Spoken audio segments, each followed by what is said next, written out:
കേരളത്തിലെ മുഖ്യമന്ത്രിയായി V D സതീശനെ ഹൈക്കമാൻഡ് തെരഞ്ഞെടുക്കാൻ നിർബന്ധിതരായതാണ് എന്നുള്ളത് ഏറെക്കുറെ മാധ്യമപ്രവർത്തകരിൽ കുറേ പേർക്കെങ്കിലും അറിയാവുന്നൊരു കാര്യമാണ്. പക്ഷെ അതിൻ്റെ വ്യക്തവും കൃത്യവുമായിട്ടുള്ള ഡീറ്റെയിൽസ് അടങ്ങിയിട്ടുള്ള ഒരു പോഡ്കാസ്റ്റ്, നിങ്ങളെ ഞെട്ടിപ്പിക്കുന്നൊരു പോഡ്കാസ്റ്റ് നമ്മുടെ അടുത്ത ചാനലായിട്ടുള്ള ബിയോണ്ട് കോമൺ കോൺഷ്യസ്നസ് വിത്ത് രതീഷ് ചക്രപാണി, പൊതുബോധത്തിനുമപ്പുറം രതീഷ് ചക്രപാണി എന്ന് പറയുന്ന ഒരു ചാനലിൽ പോഡ്കാസ്റ്റ് ഉടനെ ഉണ്ടാവും.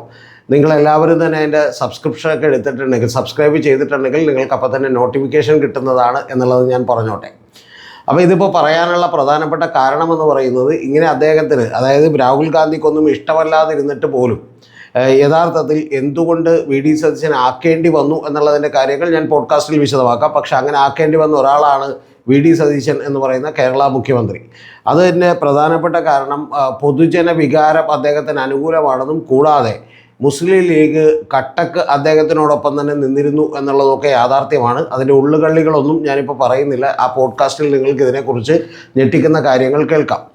അതവിടെ നിൽക്കട്ടെ. ഈ കഴിഞ്ഞ തവണ ഞെട്ടിയത് ഹൈക്കമാൻഡാണ്, രാഹുൽ ഗാന്ധിയാണ്. കാരണം ഈ ആരോടും തന്നെ ഡിസ്കസ് ചെയ്യാതെ, മന്ത്രിസഭയെ പോലും അറിയിക്കാതെ ബഡ്ജറ്റിൽ വി ഡി സതീശൻ അദ്ദേഹത്തിൻ്റെ പദ്ധതികൾ ഒന്നൊന്നായി പ്രഖ്യാപിച്ചിരുന്നു. അതിലേറ്റവും പ്രധാനപ്പെട്ട ഒരു കാര്യം, നമ്മൾ പലതവണ ഇവിടെ ചർച്ച ചെയ്തൊരു കാര്യമാണ്. അത് ബക്കാഡി എന്ന് പറയുന്ന കമ്പനിക്ക് വേണ്ടിയിട്ടും മറ്റു ചില കമ്പനികൾക്ക് വേണ്ടിയിട്ടും മദ്യത്തിൻ്റെ തീരുവ കുറച്ചതാണ്. അല്ല, കുറച്ചു എന്ന് പറയാൻ പറ്റില്ല, പുതിയതായിട്ടുള്ളൊരു സെഗ്മെൻറ്റിൽ തീരുവ ഫിക്സ് ചെയ്തതാണ്. പക്ഷേ ആ തീരുവ ഫിക്സ് ചെയ്തത് അവരുടെ ഒരു ആവശ്യമായിരുന്നു.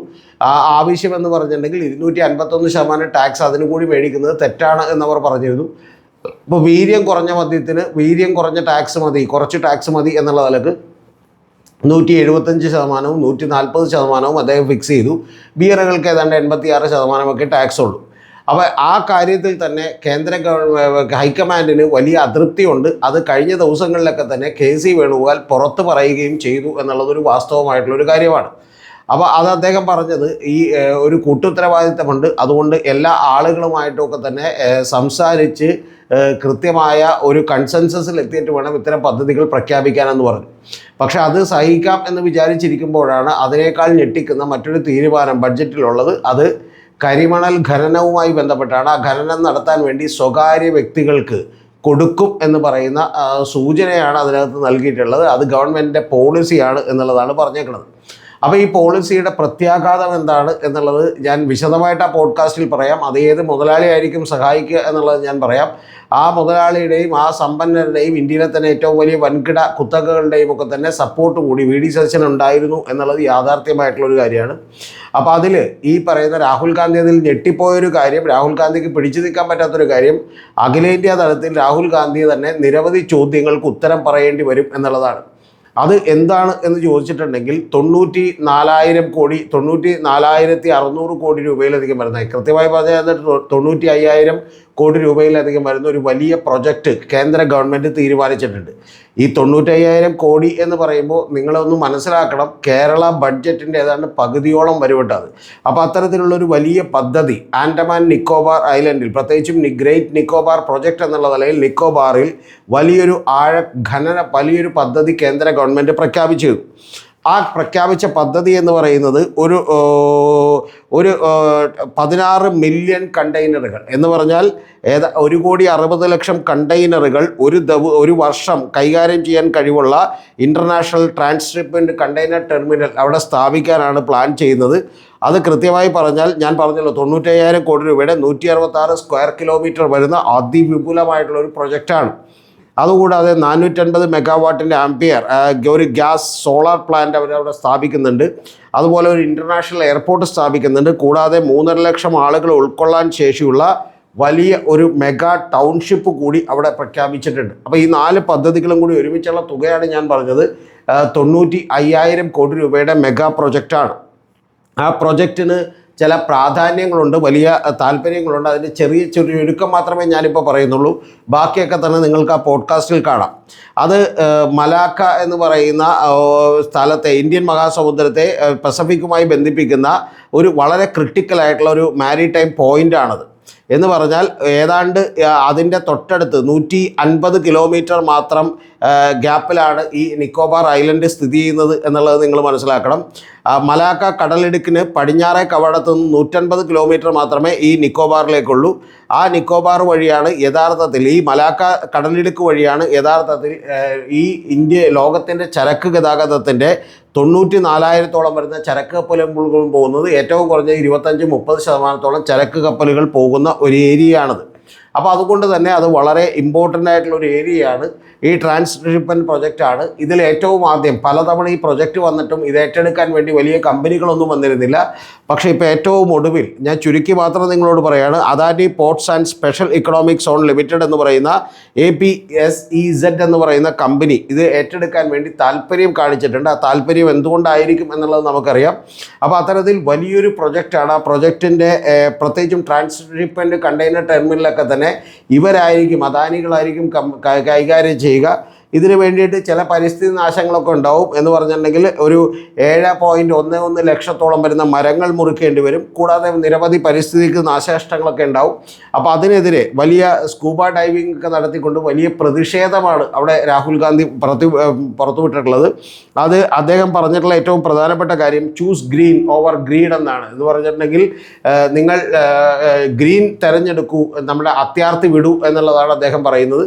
അപ്പോൾ അത്തരത്തിലുള്ളൊരു പ്രൊജക്റ്റിനെ അദ്ദേഹം ഇന്ത്യയിൽ മുഴുവൻ എതിർത്തുകൊണ്ടിരിക്കുകയും നിരവധി ലേഖനങ്ങളും അതുപോലെ ഇൻ്റർവ്യൂകളിലുമൊക്കെ തന്നെ അദ്ദേഹം കൃത്യമായി അതിൻ്റെ വിശദാംശങ്ങളും കുഴപ്പങ്ങളും ഒക്കെ ചൂണ്ടിക്കാണിക്കുകയും ചെയ്തുകൊണ്ടിരിക്കുമ്പോൾ, അതിനിശിതമായി വിമർശിച്ചുകൊണ്ടിരിക്കുമ്പോൾ, ആ പദ്ധതിയിൽ തന്നെ കേരളത്തിൻ്റെ തീരങ്ങളിലടക്കം ഖനനം നടത്താനുള്ള ചില പ്ലാനുകളും പദ്ധതികളും ഒക്കെ ഉണ്ട്. അതിൻ്റെ ഡീറ്റെയിൽസിലേക്കൊന്നും ഞാൻ പോകുന്നില്ല. പക്ഷെ അങ്ങനെയൊക്കെ ഉള്ളപ്പോഴാണ് ഈ പറയുന്ന കോൺഗ്രസിൻ്റെ അഖിലേന്ത്യാ നേതൃത്വത്തിൻ്റെ നിലപാടിന് ഘടകവിരുദ്ധമായിട്ടുള്ള ഒരു നിലപാട്, അതായത് കരിമണൽ പോലെയുള്ള ഖനനത്തിന് സ്വകാര്യ ലോബികൾക്ക് കൊടുക്കും എന്ന് പറയുന്ന ഒരു കാര്യമുണ്ടായിട്ടുള്ളത്. കൂടാതെ ബക്കാഡിയുടെയൊക്കെ വേണ്ടി ഈ പറയുന്ന പോലെ മദ്യത്തിൻ്റെ തീരുവ കുറച്ചു കൊടുത്തിട്ടുള്ളത്. ഇത് രണ്ടും യഥാർത്ഥത്തിൽ രാഹുൽ ഗാന്ധിയെയും VM സുധീറിനെയും ഞെട്ടിച്ചിരിക്കുകയാണ്. അവർ വളരെ ക്ഷുഭിതരായിരിക്കുകയാണ്. ഇത് ആർക്ക് വേണ്ടിയാണ് സതീശൻ ഇത്തരത്തിലുള്ള തീരുമാനങ്ങൾ ഡെയറിംഗ് ആയി എടുക്കുന്നത് എന്നുള്ളത് അവരെ വളരെയധികം സംശയത്തിലാഴ്ത്തിയിരിക്കുകയാണ്. അതുകൊണ്ട് തന്നെ KICCയുടെ അഖിലേന്ത്യാ ജനറൽ സെക്രട്ടറി രാഹുൽ ഗാന്ധിയുടെ പെർമിഷനോട് കൂടിയാണ് കഴിഞ്ഞ ദിവസം ഒന്ന് മാധ്യമങ്ങളോട് അദ്ദേഹം ഒരു സൂചന നൽകിയത്. ഇത്തരത്തിൽ വലിയ നയപരമായിട്ടുള്ള തീരുമാനങ്ങൾ എടുക്കുമ്പോൾ അത് മുന്നണിയിലും പാർട്ടിയിലും ചർച്ച ചെയ്യണം. അത് തീർച്ചയായിട്ടും ആ കാര്യങ്ങളൊക്കെ തന്നെ അതിലുള്ള ആശങ്കകൾ പരിഹരിക്കാൻ മുഖ്യമന്ത്രി ബാധ്യസ്ഥരാണ്. അത് ഞങ്ങൾ പാർട്ടിയിലും അതുപോലെ തന്നെ മുന്നണിയിലും ചർച്ച ചെയ്യുമെന്നാണ്. എന്ന് പറഞ്ഞാൽ ഇതാരെയോ സഹായിക്കാൻ വേണ്ടി എടുക്കുന്ന നിലപാടുകളാണോ എന്ന് പറയുന്ന സംശയം ബലപ്പെടുകയും രാഹുൽ ഗാന്ധി അങ്ങേയറ്റം കടുത്ത അതൃപ്തിയിലേക്ക് എത്തുകയും ചെയ്തിരിക്കുന്നു എന്നുള്ളതാണ് ഏറ്റവും പ്രധാനപ്പെട്ട കാര്യം. കൂടാതെ അതിൻ്റെ ഭാഗമായി KC വേണുഗോപാലിലേക്ക് കൂടി അനുവാദത്തോടു കൂടി തന്നെയാണ് M ലിജു കൂടി കഴിഞ്ഞ ദിവസങ്ങളിൽ അതൃപ്തി പരസ്യമാക്കുകയും അതിനുവേണ്ടി ഞങ്ങൾ മുഖ്യമന്ത്രിയെ കാണും എന്നുള്ള സൂചനകൾ അദ്ദേഹത്തിൻ്റെ സുഹൃത്തുക്കൾ വഴി മാധ്യമങ്ങൾക്ക് നൽകുകയും ചെയ്തിട്ടുള്ളത് എന്ന് മറന്നു പോകരുത്. അതുകൊണ്ട് തന്നെ ഇത് കോൺഗ്രസിനെ പിടിച്ചുലക്കാൻ പോകുന്ന, ഗവൺമെൻറ്റിനെയും മുന്നണിയും ഒക്കെ പിടിച്ചുലക്കാൻ പോകുന്ന പ്രധാനപ്പെട്ട കാര്യമായിരിക്കും.